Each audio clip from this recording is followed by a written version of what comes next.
everybody, welcome in or welcome back to my channel. Today we are doing the Snob-O-Meter tag.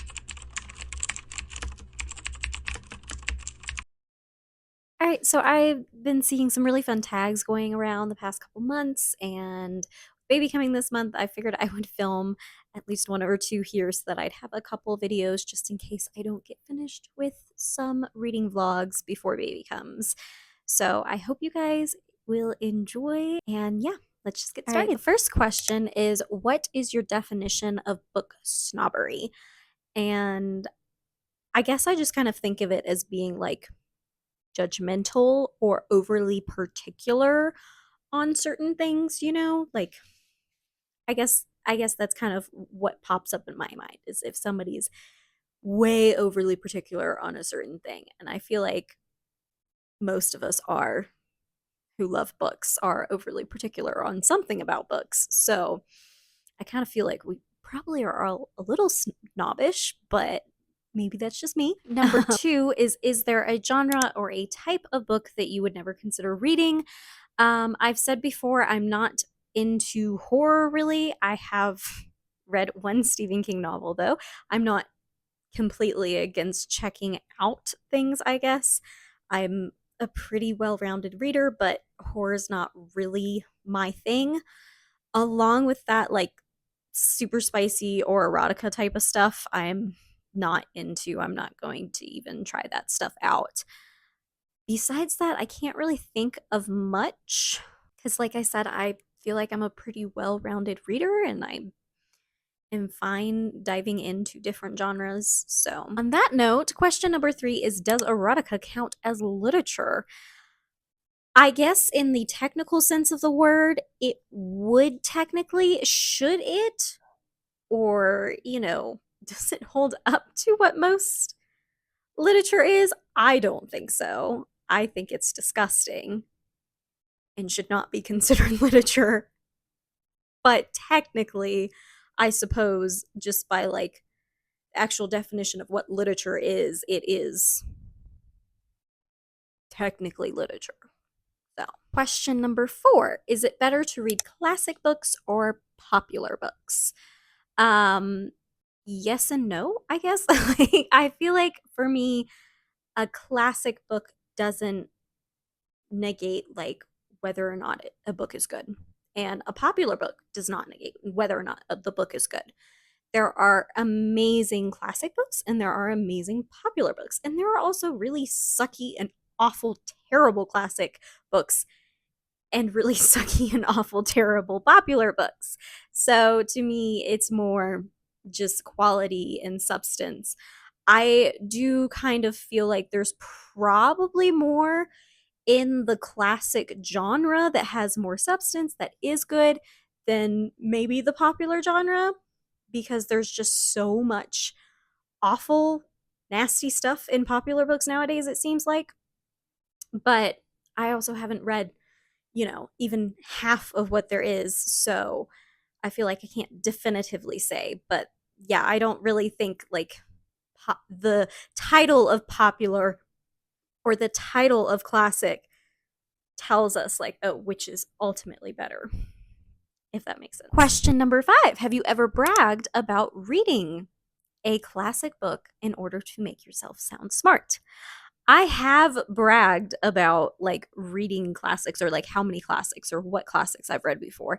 I've done this with my siblings before when we've just like had like a little like battle of wits and stuff, because a lot of my siblings are really into like music and movies and different things like that, and I've been more of a reader. So I know when my brother went to college and stuff and he was having to read some more classics and stuff like that, I was kind of like, just siblings doing what siblings do, and being like, oh well, I've read this, this, and this.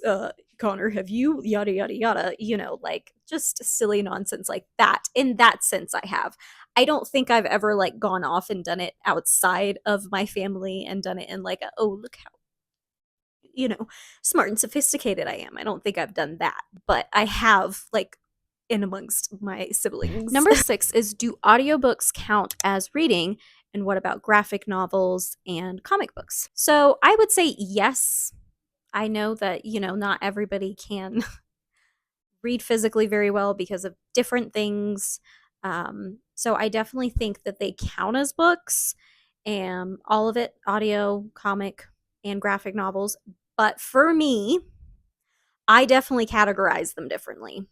So, like, I like being able to have that section if I'm like writing down or tracking for myself that this was listened to as an audiobook. Like, I didn't physically read this because it is different. It's a different experience reading to me, and I categorize it differently in my mind, but I still consider it, like I read it, I, consumed the story.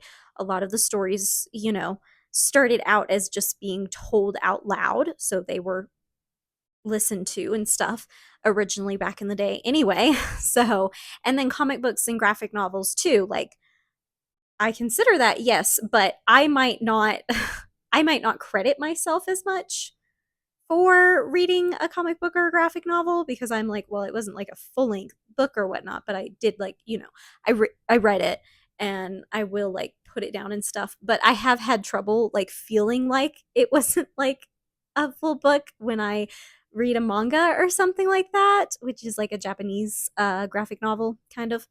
So I've definitely felt kind of weird with Goodreads because I'm like, I feel like I'm cheating on my goal when I do that. But I still count it and I still like consider it. It's just a different form and it's just kind of categorized differently in my brain for myself. So, if that makes sense. Question number 7. Have you ever looked down on someone for reading a popular fluff book? This specifies a book with little substance to it.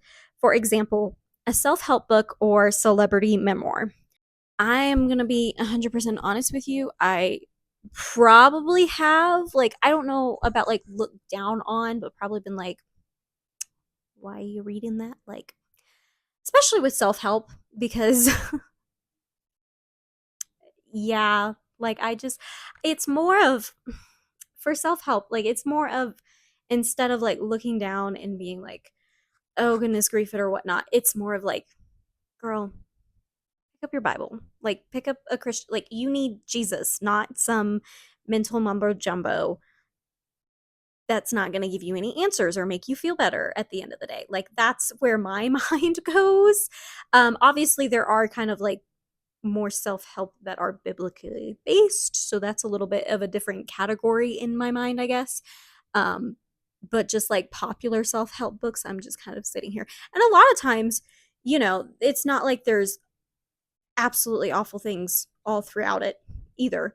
There's some like good things, and I'm like, yeah, wonder why that was good. It's because it's a biblical concept and they're not referencing the Bible or Jesus, though, and pointing you to it. So ultimately, you're still going to have some void in you because you're getting a little snippet, but not all of it. So, in that sense of the way, I feel like that's where my mind goes. Like, I definitely think, like, oh, girl, no, that's not what you need. Like, you need the Bible. Celebrity memoirs, I just honestly don't care about very much. I don't know if I've ever like thought somebody was like awful for reading it, but I'm not very into celebrities, so I've never really cared much to read any. There's maybe been like one or two that I've been like, I wonder what that one would be like. But so I don't think I've really ever like looked down on for like fluff type of books. And I mean, I like romance, I like all types of genres. So like other things that I think of like fluffy, I definitely don't like look down on other people for. So. Question number 8 is, have you ever been the recipient of someone else's snobbery? I'm gonna assume so. I mean, I don't like recall one particular instance, but I feel like I had to have at some point.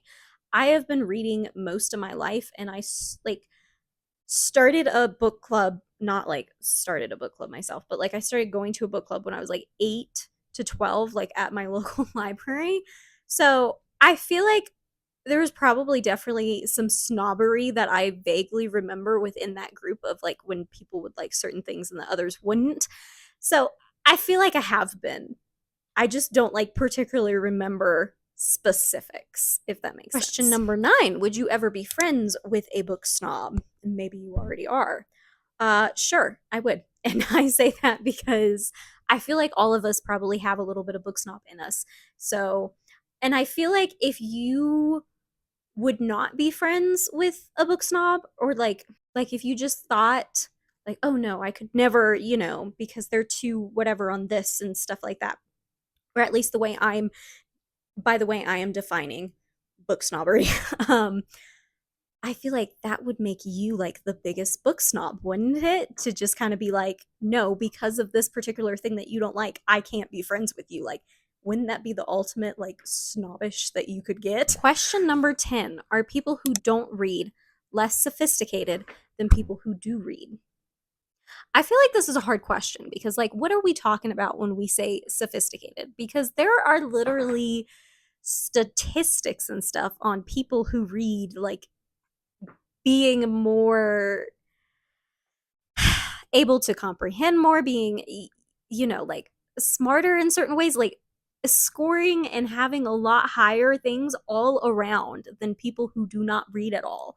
Like, this is just kind of statistically, scientifically speaking, has pretty much been proven that reading is a great, whether or like, not even talking about the specific kinds of reads, but like, you learn more, you take in more, you grow, you work your brain more. There's just so much positivity to reading. And when somebody reads and then somebody else doesn't read like at all, like, there's clearly a difference in certain things, and that could be sophistication, intellect, whatever else. So I think, like, yes, in a sense, if we're actually talking about somebody who reads versus somebody who just does not read ever, like, I think that's just kind of, I don't think that's snobbish. Like, I feel like it makes you sound snobbish to say it, but that's just kind of factual to me because there's so much evidence to show that. Does that make sense? Like, I'm not trying to be mean, and I'm not trying to say it as in like a less than or superiority type of thing either, but like, there are obvious positives and things that you get boistered a lot by being a reader. So, yeah. Question 11 is measure yourself. Based on your answers to the previous 10 questions, would you qualify yourself as a book snob? As I said previously, I think we're all a little bit snobbish, and I think I am indeed a little bit book snobbish. I don't think I'm off the charts. I don't think I'm like so bad that nobody would want to be friends with me, hopefully. I have a few, in real life book friends, so they haven't left me yet. And I have some lovely ones here on Booktube also, which I am so thankful for. But yeah, that's my answers, guys. I had fun. I hope you guys did too. The last one is just to tag friends. I don't know if anybody hasn't done this tag yet. If you haven't done this tag and you are a booktuber here, I officially tag you. Otherwise, you don't have to. You could just tell me some of your answers in the comments. But yeah, I appreciate you guys so much for being here, and I hope you enjoyed, and have a lovely rest of your day, and happy reading this week. Bye.